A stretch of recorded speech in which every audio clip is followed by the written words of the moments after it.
this video, I will explain what are the classes and object in C Sharp. जो classes and objects होते हैं वो both are interrelated. जो आपकी classes होती हैं they are just like a template. कोई अगर database में हमने कोई table ले रखा है, table का नाम हमारा student है, student के अंदर हमारे पास ID है, वो ID represent करेगा हर student को uniquely, और उसके अंदर student का name है, उसकी age है, location है, they all are data members. जो student table है वो आपका template हो गया, जो उसके डाटा मेंबर्स हैं वो उसके कॉलम्स हो गए। अगर हमने कोई ऑब्जेक्ट बनाना है स्टूडेंट, तो वो रिप्रेजेंट करेगा आपकी रोज, क्योंकि हमने डाटाबेस में उसकी रो इंसर्ट करनी है। तो जो हर रो होगी वो आपका क्या होगा, ऑब्जेक्ट्स हो। तो सबसे पहले मैं एक क्लास को डिक्लेयर करूंगा, पब्लिक क्लास स्टूडेंट।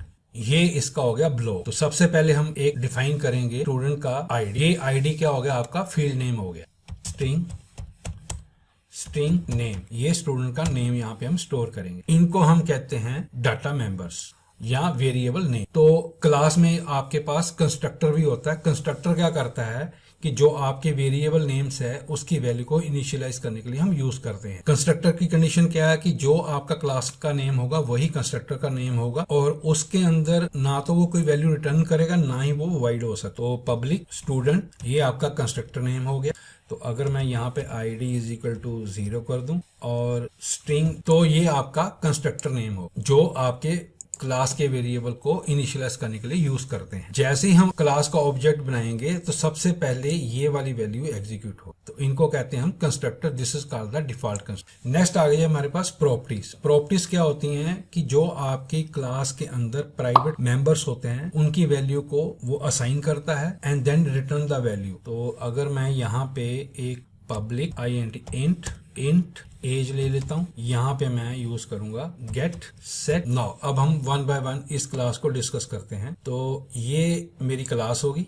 सबसे पहले हम लेते हैं पब्लिक। जो पब्लिक है that is assess specifier for the class. Public का मतलब है कि ये क्लास जो स्टूडेंट है वो दूसरी क्लास में अवेलेबल होगी, वो इसके डाटा मेंबर और उसके मेथड को वो यूज कर सकती। अगर मैं इसको प्राइवेट कर दूंगा तो वो दूसरी क्लास में असेसिबल नहीं होगा। तो जो असेस स्पेसिफायर होते हैं वो आपके होते हैं पब्लिक होते हैं, प्राइवेट होते हैं, और जो स्टूडेंट है ये आपका क्लास नेम हो गया। एंड ये जो दो वेरिएबल मैंने डिफाइन कर रखे हैं या डाटा मेंबर डिफाइन कर रखे हैं, इनको हम कहते हैं फील्ड नेम, और this is called the constructor. अगर मैं इस कंस्ट्रक्टर को डिलीट कर दूंगा तो कंपाइल टाइम पे another constructor will be generated by the C# compiler जो इनकी वैल्यू को इनिशियलाइज करे। और ये जो है हमारे पास ये है प्रॉपर्टीज। तो जो क्लास होती है वो आपके पास डाटा मेंबर हो गया, कंस्ट्रक्टर हो गया, प्रॉपर्टीज हो गया। तो क्लास के अंदर आपके पास मेथड्स भी होते हैं। तो मैं यहाँ पे एक मेथड ले लेता हूँ पब्लिक वाइड। ये मेथड कोई मेरी वैल्यू रिटर्न नहीं कर रहा। स्टूडेंट डिटेल, और यहाँ पे मैं दो पैरामीटर ले लेता हूँ, इंट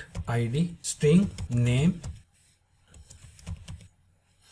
तो ये मेरा मेथड हो गया जिसके अंदर मैंने इसके क्लास के वेरिएबल को value with the help of parameter assign कर दिया। अब अगर मैं यहाँ पे console.writeline लिखूं और यहाँ पे मैं ब्रैकेट id कोलन करली ब्रेसेस, यहाँ पे मैं 0 आर्गुमेंट पास कर दूं एंड नेम कोलन, यहाँ पे फर्स्ट आर्गुमेंट, और अब मैं इस 0 को id से रिप्लेस कर देता हूँ और 1 वाले करली ब्रेसेस को मैं स्ट्रिंग नेम से रिप्लेस कर देता। तो ये मेरा क्या हो गया, मेथड नेम। जब हम क्लास का एक टेम्पलेट बनाते हैं तो वो आपका मेमोरी में कोई स्पेस नहीं लेता, लेकिन जैसे ही हम उसका ऑब्जेक्ट क्रिएट करेंगे तो वो मेमोरी में उसकी स्पेस ले लेगा। तो यहाँ पे मैं अब स्टूडेंट एक ऑब्जेक्ट बनाता हूँ, ऑब्जेक्ट 1 न्यू स्टूडेंट। तो जैसे ये ऑब्जेक्ट बना इसने मेमोरी में स्पेस ले ली। अगर मैं यहाँ पे console.writeline लिखूंगा, अगर मैंने ऑब्जेक्ट 1.id, अब जैसे मैंने इस क्लास का ऑब्जेक्ट बनाया तो वो सबसे पहले क्या करेगा, इस कंस्ट्रक्टर को कॉल करेगा और उसके अंदर उसकी आईडी की वैल्यू को 0 सेट कर देगा। स्ट्रिंग नेम में वो राजकुमार स्टोर कर देगा और यहाँ पे वो मेरे को प्रिंट करके दे। तो यहाँ पे उसने मेरे को 0 दे दी और यहाँ पे उसने राजकुमार दे दिया। अनदर ऑब्जेक्ट बनाता हूँ, इसको मैं कॉपी मार लेता हूँ और इसका नाम रख देता हूँ मैं 2।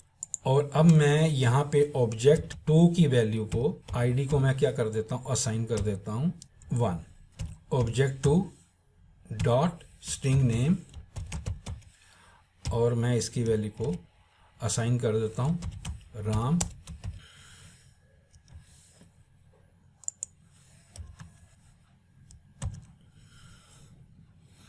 तो यहाँ पे उसने 1 दे दिया, यहाँ पे राम कुमार दे दिया।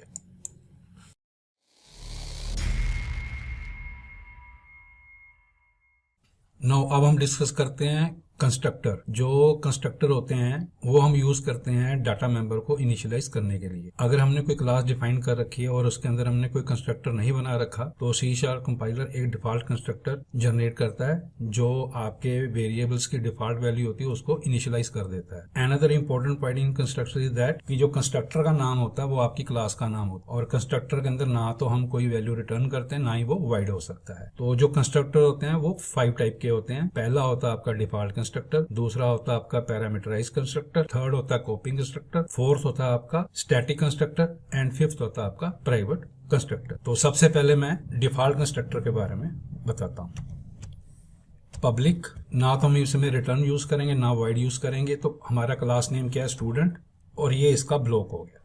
अब हम इसके वेरिएबल की वैल्यू को इनिशियलाइज करते हैं।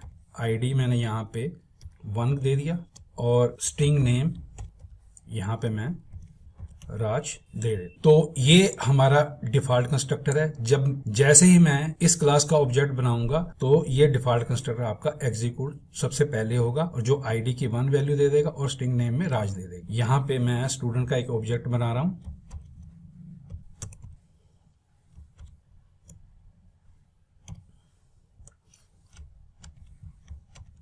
ब्रैकेट, यहाँ पे मैं दे देता हूं ID colon 0 argument and first argument, यहाँ पे ऑब्जेक्ट डॉट आईडी, ये आपका 0 आर्गुमेंट से रिप्लेस हो जाएगा। ऑब्जेक्ट डॉट स्ट्रिंग नेम, ये आपका 1 आर्गुमेंट से रिप्लेस हो जाएगा। तो जैसे ही मैंने इसका ये ऑब्जेक्ट बनाया सबसे पहले ये वाला कॉल हो जाएगा, उसकी वैल्यू को इनिशियलाइज कर देगा और यहाँ पे उसकी वैल्यू को वो प्रिंट कर देगा। अब मैं इसको कंट्रोल F5 से रन करता हूं तो उसने आईडी मेरे को 1 दे दिया and name Raj they the. Next जो आपके कंस्ट्रक्टर होते हैं वो पैरामीटराइज कंस्ट्रक्टर होते हैं। तो जो पैरामीटराइज कंस्ट्रक्टर होते हैं उसके अंदर हम पैरामीटर पास करते हैं। फॉर एग्जांपल अगर मैं यहाँ पे एक पब्लिक स्टूडेंट इंट, ये मैं फर्स्ट पैरामीटर ले रहा हूं, आईडी स्ट्रिंग नेम, तो ID is equal to ID string name name, ये मैंने वैल्यू असाइन कर दी। अब मैं इसी को कॉपी कर लेता हूं और अब मैं ऑब्जेक्ट बना रहा हूं जिसके अंदर मैं 2 आर्गुमेंट पास करूंगा। यहाँ पे मैंने फर्स्ट में 2 डाल दिया, सेकंड में मैंने राम डाल दिया। तो यहाँ पे मेरे पास ऑब्जेक्ट 1 आ गया, यहाँ पे ऑब्जेक्ट 1। जैसे मैंने इस ऑब्जेक्ट को डिक्लेयर किया तो ये वाला पैरामीटराइज कंस्ट्रक्टर आपका कॉल होगा और उसके अंदर यहाँ पे वैल्यू इनिशियलाइज कर देगा 2 एंड नेम में डाल देगा वो राम, और यहाँ पे हम उसकी वैल्यू को गेट कर लेंगे। तो उसने मेरे को आईडी 2 दे दिया एंड नेम राम दे दिया। अगर हमारे पास क्लास में मोर देन 1 कंस्ट्रक्टर हैं तो they are called the constructor overloading. तो जो ये है और ये है इसको हम कहते हैं कंस्ट्रक्टर ओवरलोडिंग। नेक्स्ट आ गया हमारे पास कॉपी कंस्ट्रक्टर। जो कॉपी कंस्ट्रक्टर होते हैं they also parameterize constructor, but in copy constructor we pass the parameter as an object of a class. तो यहाँ पे मैं लूंगा पब्लिक स्टूडेंट और यहाँ पे मैं क्लास का ऑब्जेक्ट पास करूंगा। तो क्लास मेरी क्या है, स्टूडेंट ऑब्जेक्ट स्टूडेंट। अब क्लास का मेंबर है मेरे पास आईडी, तो यहाँ पे मैं object student dot ID string name object student. तो ये हो गया जी मेरा कॉपी कंस्ट्रक्टर।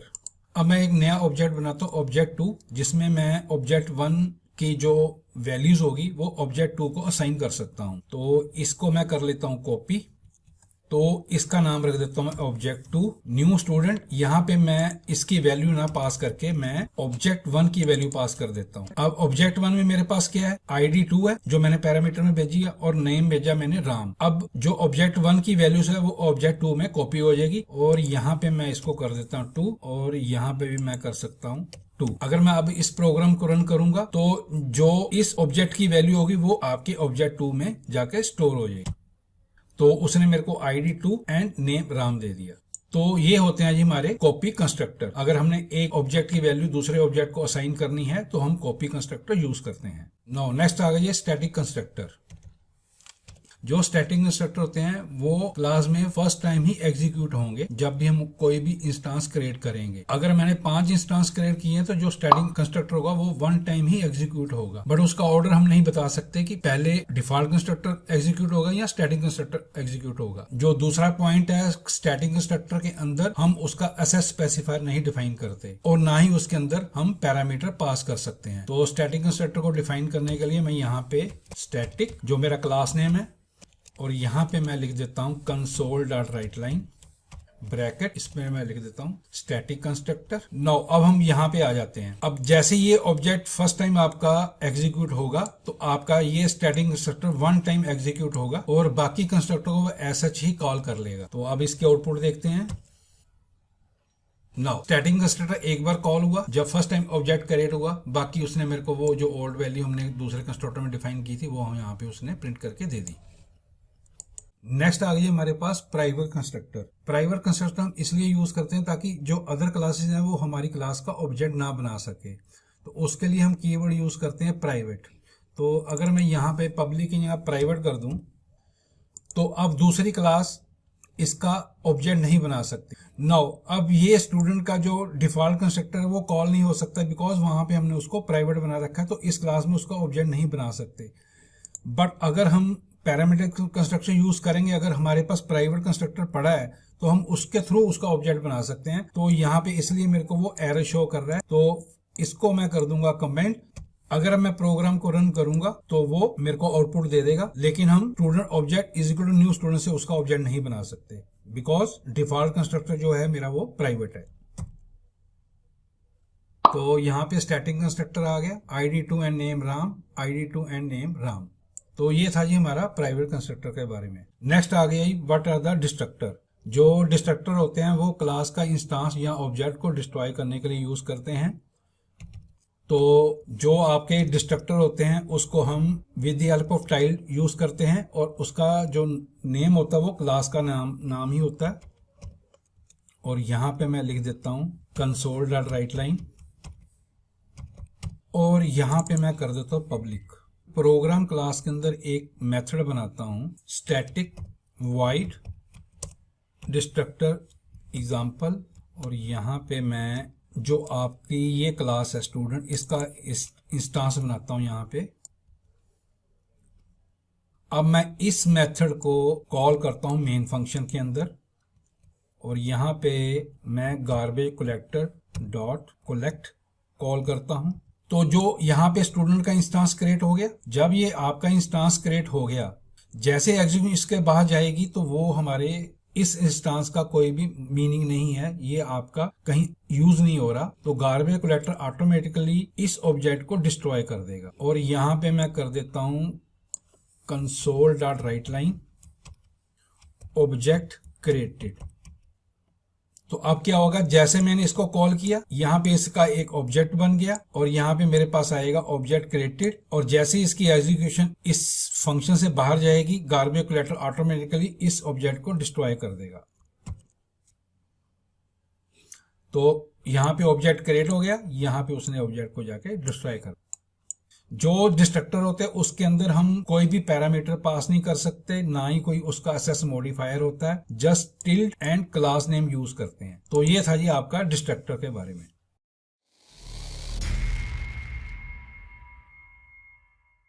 नो अब हम डिस्कस करते हैं what are the properties in C#। जो आपकी प्रॉपर्टीज होती हैं वो क्लास के प्राइवेट मेंबर को वैल्यू असाइन करने के लिए और असेस करने के लिए हम यूज करते हैं। तो इन जनरल जो हमारी क्लास के वेरिएबल होते हैं उनको हम प्राइवेट लेते हैं। तो यहाँ पे मैं एक वेरिएबल डिफाइन करता हूँ ID। अब अगर मैंने इसकी वैल्यू को असाइन करना है या मैंने असेस करना है तो देन हम यूज करते हैं get and set access specifier. वो आपके क्या होंगे, पब्लिक इन नेचर होंगे ताकि वो आउटसाइड द क्लास आपको अवेलेबल हो। तो यहाँ पे मैं एक पब्लिक, ये इसका रिटर्न टाइप हो गया क्योंकि मेरा वेरिएबल जो है वो इंट टाइप का है, और यहाँ पे मैं इसको ID डिफाइन कर देता हूँ। यहाँ पे मैं लिखता हूँ गेट एंड सेट असेसर। जो गेट असेसर होगा वो आपकी वैल्यू रिटर्न करने के लिए यूज करते हैं, जो सेट असेसर होगा वो इस प्राइवेट वेरिएबल की वैल्यू को असाइन करने के लिए हम यूज करते हैं। और इस सेट असेस स्पेसिफायर में मैं अपना कोई लॉजिक भी लिख सकता हूँ। सपोज करो कि मैंने डाटाबेस के अंदर कोई भी नेगेटिव वैल्यू नहीं लेनी, this is just for the example. तो यहाँ पे मैं उसका लॉजिक लिख सकता हूं, इफ आईडी लेस देन और इक्वल टू 0, तो इसकी वैल्यू को सेट कर दे 0,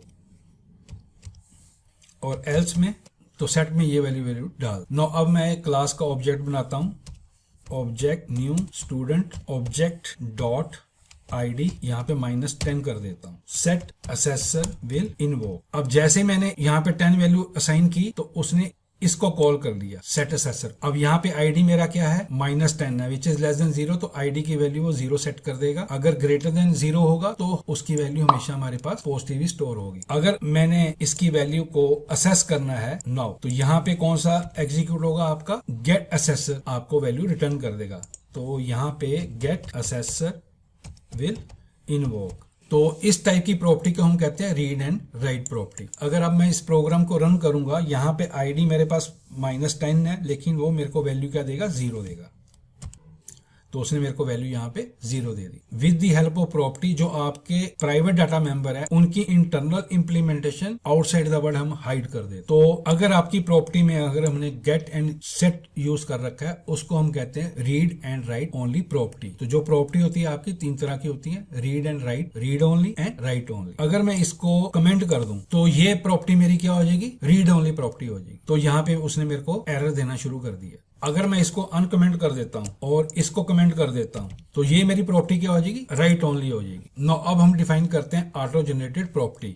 जो ऑटो जनरेटेड प्रॉपर्टी है उसको हम पब्लिक से डिफाइन करते हैं, स्ट्रिंग नेम और करली ब्रेसेस, इसके अंदर हम गेट सेट डिफाइन कर देते हैं। तो ये क्या है, मेरी auto generated property. Auto generated property में हम कोई भी लॉजिक नहीं लिखते। एंड मैं ले लेता हूं यहाँ पे लोकेशन, तो ये भी आपकी क्या है, प्रॉपर्टी है। अगर मैंने इसको अपने ऑब्जेक्ट में यूज करना है तो यहाँ पे मैं यूज कर सकता हूँ ऑब्जेक्ट डॉट नेम राजकुमार, ऑब्जेक्ट डॉट लोकेशन